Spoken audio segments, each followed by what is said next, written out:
بعد از حمد و صلات نہایت ہی واجب الاحترام میرے بزرگوں، دوستوں اور بھائی،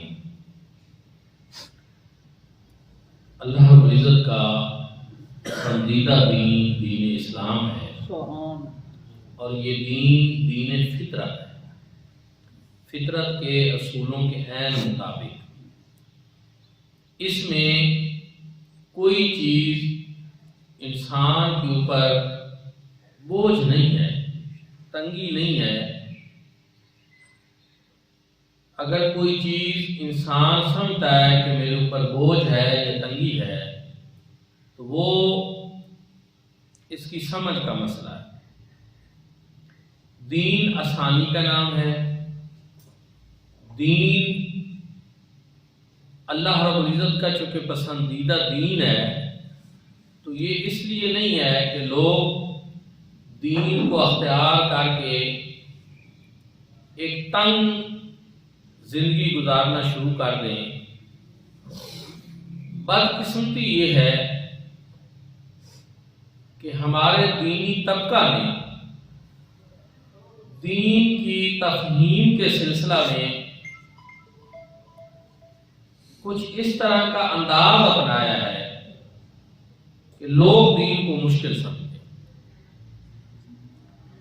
اور کچھ لوگوں کی بھی اپنی دین سے بے رغبتی جو ہے اس نے بھی یہ مسئلہ کھڑا کر دیا ہے کہ وہ دین کو سیکھنا نہیں چاہتے، سمجھنا نہیں چاہتے، دور سے ہی کسی عالم دین کو، دینی رہنما کو دیکھ کر بھاگ جاتے ہیں، دینی سلسلوں سے خود دور رہتے ہیں، اور بعد ازاں وہ گلے اور شکوے کرتے ہیں کہ یہ دین کے معاملات تو ایسے ہوتے ہیں ویسے ہوتے ہیں، حالانکہ ایسی بات نہیں۔ میں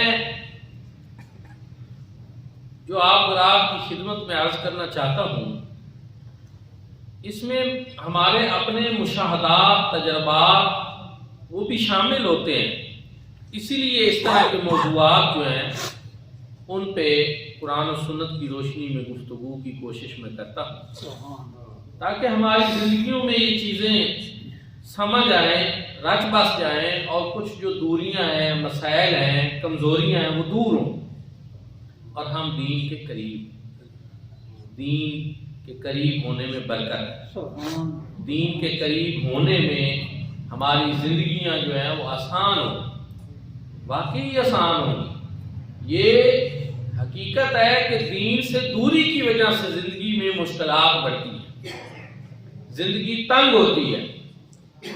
اللہ رب العزت نے قرآن مجید فرقان حمید میں ارشاد فرمایا، یرید اللہ بکم الیسر ولا یرید بکم العسر، کہ اللہ رب العزت تو تم پہ آسانی چاہتا ہے، اللہ پاک تو تم پر آسانی چاہتا ہے، ولا یرید بکم العسر، وہ تم پر تنگی نہیں چاہتا۔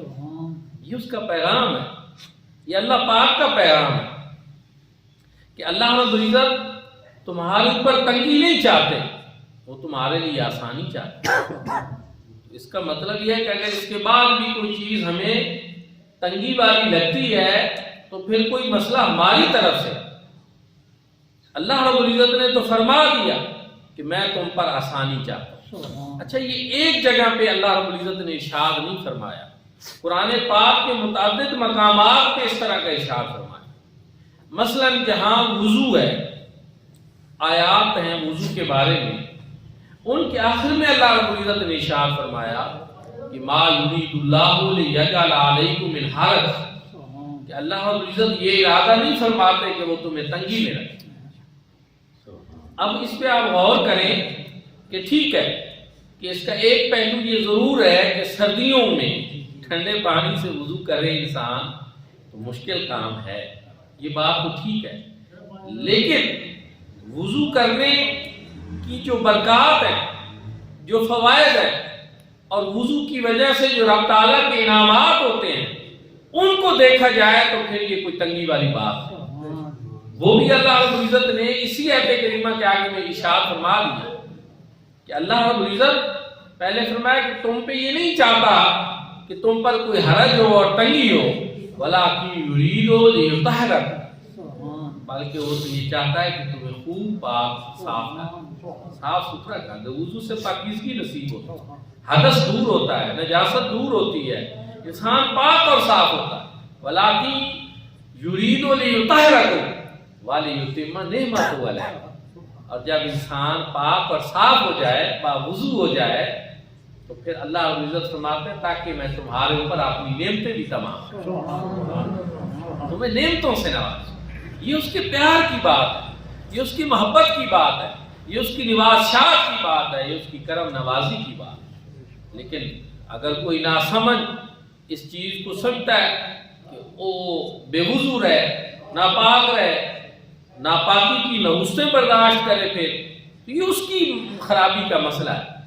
اللہ رب العزت نے کتنا خوبصورت نظام بنایا کہ آپ وضو کریں، پاک اور صاف ہو، روحانیت نصیب. وضو کے فضائل پہ بہت ساری احادیث ہیں. وضو کرنا، وضو پر وضو کرنا یہ نور علی نور ہے. وضو کرنے سے طہارت نصیب ہوتی ہے، ثواب ملتا ہے، اجر ملتا ہے، ساری چیزیں آتی ہیں. لیکن کیا ہے کہ اللہ رب العزت طہارت اور پاکیزگی کے ساتھ ساتھ یہ چاہتے ہیں کہ تاکہ تم پاک اور صاف ہو، کیونکہ اللہ کی نعمتیں اور رحمتیں کن لوگوں کے اوپر ہوتی ہیں؟ جو صفائی کو پسند، جو پاک اور صاف رہتے ہیں. وَلَٰكِن يُرِيدُ لِيُطَهِّرَكُمْ وَلِيُتِمَّ نِعْمَتَهُ عَلَيْكُمْ لَعَلَّكُمْ تَشْكُرُونَ. پھر تاکہ تم شکر گزار بندے.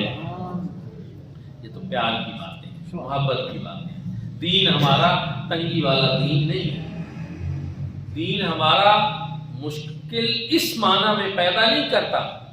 اور ایک جگہ پہ اللہ رب العزت نے ارشاد فرمایا لا یکلف اللہ نفسا الا وسعها، کہ اللہ رب العزت نے کسی انسان کو اس چیز کا مکلف ہی نہیں بنایا جس کی وہ استطاعت نہ رکھتا ہو. تو فیق سے اللہ رب العزت نے استطاعت سے زیادہ کسی کے اوپر بوجھ ڈالے. جتنا کوئی وزن اٹھا سکتا ہے اتنا ہی اس کو پابند کیا، مکلف بنایا نہیں. اب یہ میں نے آیات پڑھی ہیں، میں کچھ حدیث بھی ذکر کر دوں، پھر میں اس کی کچھ مثالیں بھی آپ قرآن و حدیث میں سے پیش کروں. حضور نبی رحمت صلی اللہ علیہ وآلہ وسلم نے ارشاد فرمایا ان الدین یسر، دین تو آسانی کا نام.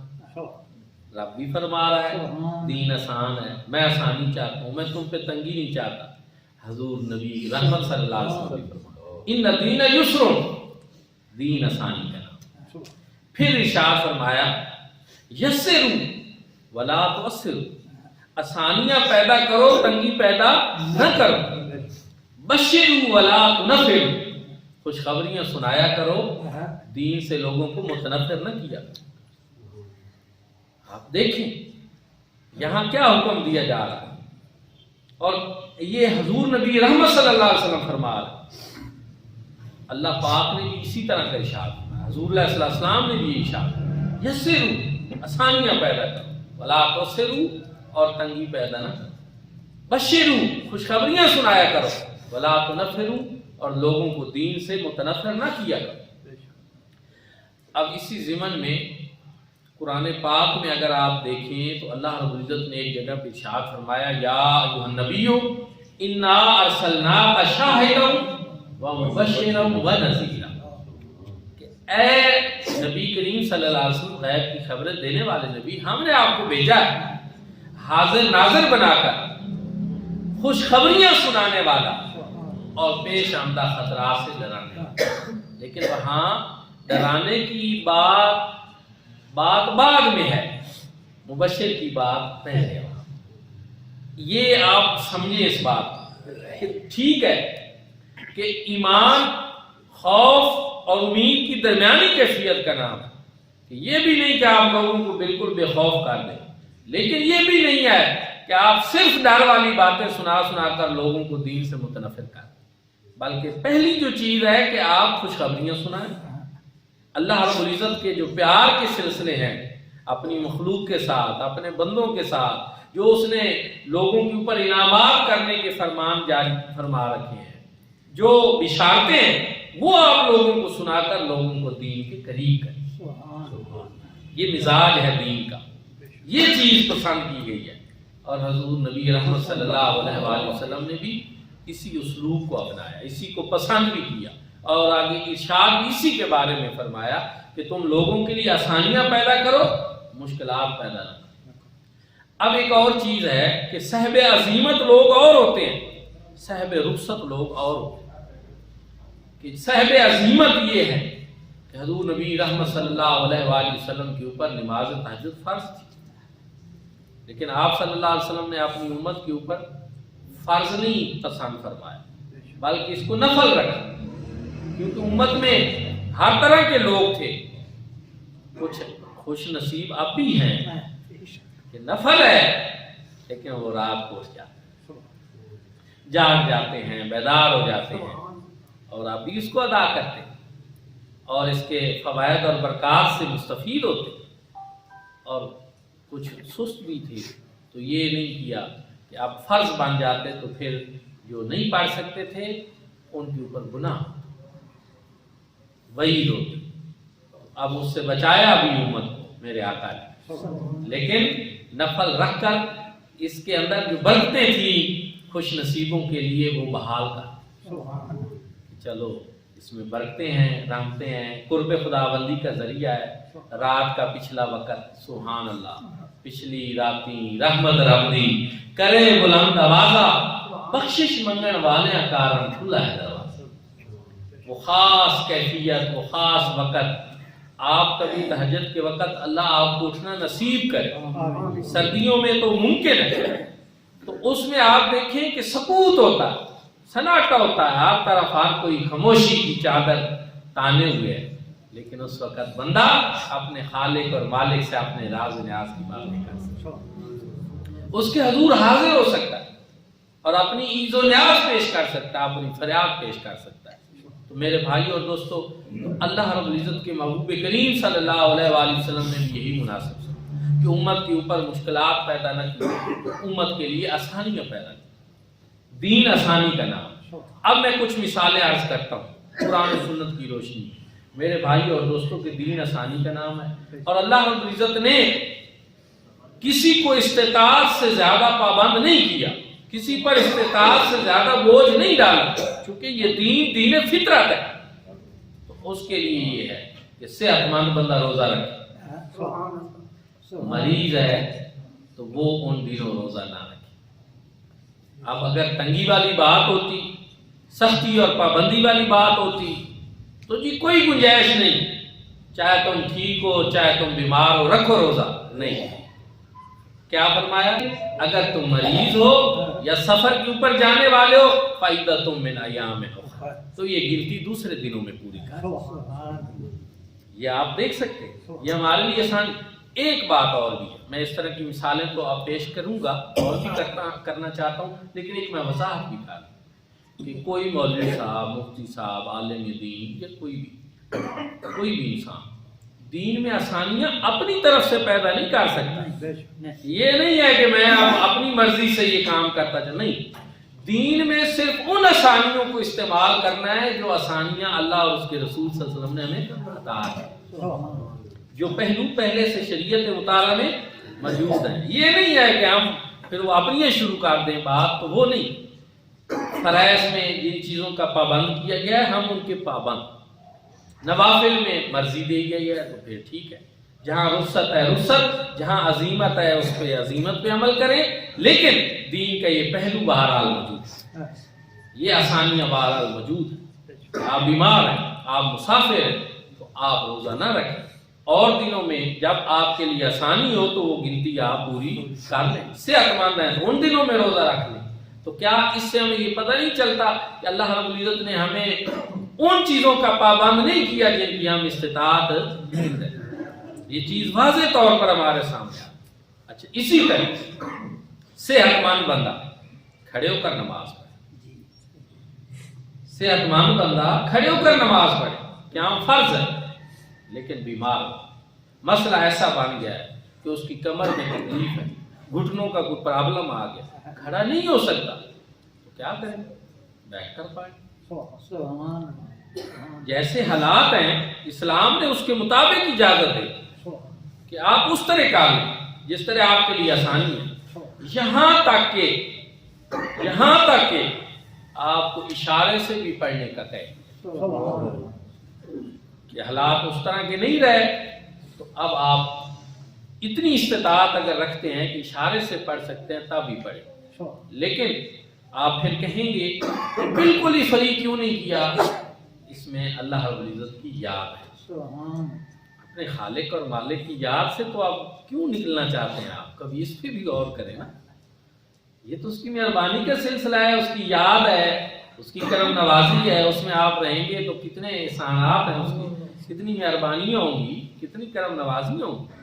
اب یہ بھی نہیں، لیکن ویسے کتنا کھڑے ہو کر پڑھ سکتے ہیں، کھڑے ہو کر پڑھے، بیٹھ کر پڑھ سکتے ہیں، بیٹھ کر پڑھے، اشارے سے پڑھ سکتے ہیں تو اشارے سے.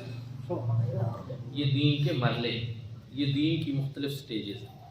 اسی ضمن ایک شخص نے بہت طویل قرات کی، حضور نبی کریم صلی اللہ علیہ وآلہ وسلم نے اس پہ اظہار ناپسندیدگی فرمائی اور ایک دفعہ فرمایا کہ میں یہ چاہتا ہوں کہ میں لمبی قرات کروں، نماز میں زیادہ قرآن پاک پڑھوں، چاہتا تو میں یہی ہوں، لیکن جب پیچھے مجھے کسی بچے کے رونے کی آواز آتی ہے، ان دنوں خواتین بھی صفوں میں پیچھے موجود ہوتی تھیں تو کوئی بچہ رو پڑتا تھا، آپ صلی اللہ علیہ وسلم فرماتے ہیں اس بچے کے رونے کی آواز سن کر میں چاہتا ہوں کہ پھر میں قرات کو مختصر کروں تاکہ وہ تکلیف میں، اس کی والدہ کو بھی تکلیف ہوتی، بچہ بھی تکلیف میں ہوتا ہے. ان چیزوں کا خیال بھی رکھا میرے آقا. پھر اسی طرح ایک شخص نے لمبی قرات کرائی، حضور نبی کریم صلی اللہ علیہ وسلم نے اس پہ اظہار ناراضگی فرمائی، میں تم اتنی لمبی قرات کرتے ہو، معلوم نہیں کہ کتنے بیمار ہیں، کتنے جو ہیں لوگ وہ کھڑے نہیں ہو سکتے زیادہ دیر، اور تم ان کا خیال نہیں رکھتے. اب یہ کیا ہے؟ یہ دین سے تنگی دور کرنے والی بات ہے اور دین میں آسانی پیدا کرنے والی، مختصر کر. لیکن اگر اتنا ہی ہے تو جب آپ انفرادی نماز پڑھتے ہیں، تنہائی میں نوافل پڑھتے ہیں، تو اللہ آپ کو توفیق دے تو آپ ساری رات کھڑے رہیں، ساری رات آپ لمبی قرات کر لیں، کوئی مسئلہ نہیں. لیکن نماز میں جب امام با جماعت نماز پڑھا رہا ہوتا ہے تو اس کو سب کا خیال رکھنا ضروری ہے، جوان بھی ہیں، بوڑھے بھی ہیں، اس میں تکلیف والے لوگ بھی ہیں، سب کو پیش نظر رکھ کر فرمایا قرات کو مختصر. یہ دین کے پہلو ہیں، یہ دین ہمارے لیے آسانی چاہتا ہے. اور اگر حقیقت بات یہ ہے کہ فی زمانہ دین کے یہ سارے پہلو لوگوں کے سامنے لائے جائیں تو میرا خیال ہے کہ لوگ دین سے متنفر نہ ہوں، لوگ دین سے دور نہ ہوں، ان کو پتہ چلے یہ بات بھی ٹھیک ہے، یہ بات ٹھیک ہے کہ بعض لوگ یہ سمجھتے ہیں اس طرح کی آسانیوں سے لوگ اور آسان ہو جائیں گے. یہ بات بھی کہیں نہ کہیں ہے، لیکن جو آسانیاں بہارا اللہ اور اس کے رسول صلی اللہ علیہ وسلم نے ہمیں دی ہیں، شریعت مطہرہ میں موجود ہیں، وہ آسانیاں لوگوں کو بتانے کی ضرورت ہے. لوگ ان سے فائدہ اٹھائیں، لوگ دین کی طرف آئیں، لوگ دین بیزار نہ ہوں، اور لوگ جو ہیں وہ دین کی راہ کو اختیار کریں. اسی لیے کہا گیا نا کہ بشروا ولا تنفروا، خوشخبریاں سناؤ، لوگوں کو دین سے متنفر نہ کرو، کیونکہ لوگ پھر ہوتے ہیں متنفر. تو اگر اس طرح یہ چیزیں ہم اجاگر کریں، لوگوں کو بتائیں کہ دین تکلیف کا نام نہیں، استطاعت سے زیادہ بندے کو پابند نہیں کرتا، تو لوگ یقیناً دین کی طرف زیادہ راغب. میں نے ایک دفعہ اسی طرح ایک جگہ پہ تقریر کی، میں نے بتایا کہ مولوی صاحب جو ہیں وہ بندے کو کھانے سے نہیں روکتے، دین کھانے سے نہیں روکتا. دین یہ نہیں کہتا کہ کھانا ہی نہ کھاؤ، کھانا کھائیں آپ، لیکن صرف اتنا ہے کہ اس سے پہلے بسم اللہ الرحمن الرحیم اور آخر پہ الحمدللہ. آپ کا اول آخر جو ہے اس نعمت جس ہستی نے عطا کی ہے اس کی طرف متوجہ ہو، یہ دین کا تقاضا ہے. مسئلہ اتنا ہے، باقی یہ نہیں ہے کہ آپ نہ کھائیں، کلوا واشربوا، کھائیں اور پیئیں، صرف یہ چیز ہے، اتنا مطالبہ ہے. کیونکہ آپ کو پتہ ہے غیر مسلم بھی کھاتے ہیں، مسلمان بھی کھاتے ہیں، تو پھر فرق ہو جائے گا کہ جب مسلمان پہلے بسم اللہ الرحمن الرحیم پڑھے گا، بعد میں الحمدللہ کہے گا، تو ایک پتہ چلے گا کہ یہ اللہ کو ماننے والا ہے. اس نے کھانا کھانے سے پہلے اللہ کا ذکر کیا، کیونکہ اللہ رب العزت نے فرمایا کہ تم کھانا کھانے سے پہلے اللہ کا ذکر کرو، تو اس نے کیا ہے، آخر میں الحمدللہ کہہ کر اللہ کا شکر بھی ادا کیا ہے، تو یہ فرق ہو جائے گا۔ یہ ایک مناسب چیز ہے، ہونی بھی چاہیے، عقل بھی اس کو سمجھی ہے کہ ہونی چاہیے کہ جو ہستی رزق عطا کری اس کا شکریہ بھی آپ ادا کریں، اتنی سی بات ہے۔ یعنی کوئی اگر یہ سمجھتا ہے کہ دین کی طرف آنے سے میرا کھانا ہی بند ہو جائے گا، تو ایسی کوئی بات، کھانا آپ کھائیں، صرف ارادہ، نیت اور توجہ میں آپ اللہ رب العزت کی طرف کرو۔ لباس پہننے بھی یہ نہیں ہے کہ دین نے کوئی کہا کہ آپ ننگے پھریں یا لباس ہی نہ پہنیں، ایسی بات تو نہیں ہے، لباس آپ پہنیں، لیکن کیا ہے کہ آپ لباس پہننے سے پہلے بسم اللہ والحمدللہ پڑھ لیں۔ حدیث پاک میں ہے کہ جو یہ کلمات کہہ لیتا ہے تو جب تک وہ لباس اس کے بدن کے اوپر رہتا ہے اللہ رب العزت اس کو اجر و ثواب کا لباس۔ ایک بات، اچھا دوسرا جو اس میں تھا کہ اللہ رب العزت نے ایک لباس پہننا مردوں پر حرام کیا ہے، ایک لباس پہننا مردوں پر حرام کیا ہے، پابندی لگائی ہے، لیکن 20 لباس ایسے ہیں جو پہننا ہمارے لیے جائز قرار دی۔ ریشم پہننا مردوں کے اوپر حرام، لیکن اس کے علاوہ کئی طرح کے لباس ہیں جو ہمارے لیے حلال قرار دے دیے۔ اب کوئی ایک پہلو کو لے کر دین یا دینی طبقے کے اوپر چڑھ دوڑتا ہے کہ فلاں چیز پابندی لگا دی گئی ہے، وہ یہ نہیں دیکھتا کہ اور کتنی چیزیں ہمارے لیے حلال قرار۔ اگر آپ حلال اور حرام چیزوں کی کبھی فہرست بنائیں کھانے میں، تو جو حرام چیزیں ہیں وہ تھوڑی ہیں، چند ہیں، لیکن کتنی حلال طیب اور پاکیزہ چیزیں ہیں جو اللہ رب العزت نے ہمارے لیے جائز قرار دی، حلال قرار دی۔ ان کو ہم دیکھیں، وہ کھائے پی، اور وہ چند حرام چیزیں۔ پھر جب آپ ان کی گہرائی میں جائیں، وہ ایک الگ موضوع ہے کہ جن چیزوں کو اسلام نے منع کیا تو ان میں ہمارے لیے نقصانات کتنے، ہماری صحت کے لیے کسی چیز میں نقصان ہے، ہماری روح کے لیے کوئی چیز ٹھیک نہیں ہے، اس میں جو نقصانات ہیں آج کی جدید دنیا اس کو تسلیم کرتی ہے، تو وہ ایک الگ پہلو ہے، اس پہ پھر بات ہو سکتی ہے، لیکن کہنے کا مقصد یہ ہے کہ اللہ رب العزت نے ہر چیز پہ پابندی نہیں لگائی، دین ہر چیز میں کوئی سختی نہیں کرتا، ایسی کوئی بات نہیں ہے، دین آسانی کا نام ہے، دین پہ ہم عمل پیرا ہو کر اپنی زندگی کو آسان بنا سکتے ہیں۔ یہ جتنی تنگیاں ہیں، یہ جتنی ہماری زندگی مشکلات میں گھری ہوئی ہے، یہ تو دین سے دوری کی وجہ سے۔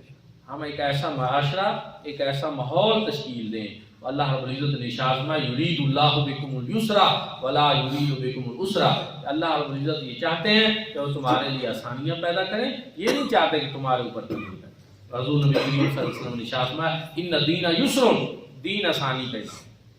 اور پھر ارشاد فرمایا کہ یسروا ولا تعسروا، آسانیاں پیدا کرو اور تنگی پیدا بشروا ولا تنفروا، خوشخبریاں سناؤ اور لوگوں کو دین سے متنفر نہ کرو۔ میں اس ضمن میں یہ سمجھتا ہوں کہ ہم خود اپنے محلوں کی مساجد میں ایسے لوگوں کو دینی حوالے سے عام طور پر متعین کرتے ہیں جو دین کے یہ پہلو ہمیں بتائی، اور اس کی وجہ سے لوگ دین سے دور بھی ہوتے ہیں۔ تو اس کے لیے بھی ہمیں یہ چاہیے کہ ہم خود یہ تبدیلیاں پیدا کریں کہ ہم دین ایسے لوگوں سے لیں، فہم دین کے لیے ایسے لوگوں کا انتخاب کریں جو دین کے سارے جو پہلو ہیں وہ ہمارے سامنے رکھیں، جو ممنوعات ہیں ان کا بھی وہ ذکر کریں، اور جو مباحات ہیں ہمارے لیے ان کو بھی وہ بیان کریں، تاکہ کسی صرف ایک طرف کی باتیں ہوتی رہیں تو لوگ دین سے پھر دور ہو جاتے ہیں۔ تو دعا ہے کہ اللہ رب العزت ہم سب کو یہ سمجھنے کی توفیق عطا۔ اور اس میں میرا ایک یہ بھی پیغام ہے کہ اگر آپ اور میں ہم سب کم از کم اپنے خاندان میں ایک بندے کو عالم دین اور ایک کو عالمہ بنا دیں، اس میں بھی ہمارے لیے بہت ساری آسانیاں پیدا ہوں، دین کی سمجھ ہمارے لیے بڑی آسان ہو جائے گی، اور جو ایک روایتی سلسلہ اب چل رہا ہے اس میں ہمارے لیے آسانی ہو، ہم اپنی وہ بات اپنے گھر کے بندے سے آسانی سے پوچھ لیں، ہماری مائیں بہنیں، ان کو مسائل دینی نہیں پتہ، بہت سارے ایسے ضروری مسائل ہیں جو ان کو نہیں پتہ۔ جب اپنے گھر میں ہماری ایک بیٹی عالمہ فاضلہ ہوگی تو ہماری مائیں بہنیں اس کی طرف رجوع کر سکیں اور آسانی ہوگی۔ ہر بندہ ویسے تو دین کے حوالے سے باخبر ہونا چاہیے، باشعور ہونا چاہیے، دینی تعلیمات اس کو پتہ ہونی چاہیے، لیکن فی زمانہ اگر ہر بندہ یہ تعلیم حاصل نہیں بھی کر سکتا تو کم از کم خاندان میں اب ایک بندے کا عالم ہونا یا ایک کا عالم ہونا یہ بڑا ضروری ہے، یہ وقت کی ضرورت ہے۔ اللہ رب العزت ہم سب کو عمل کی توفیق عطا فرمائے۔ آخر دعوانا الحمدللہ۔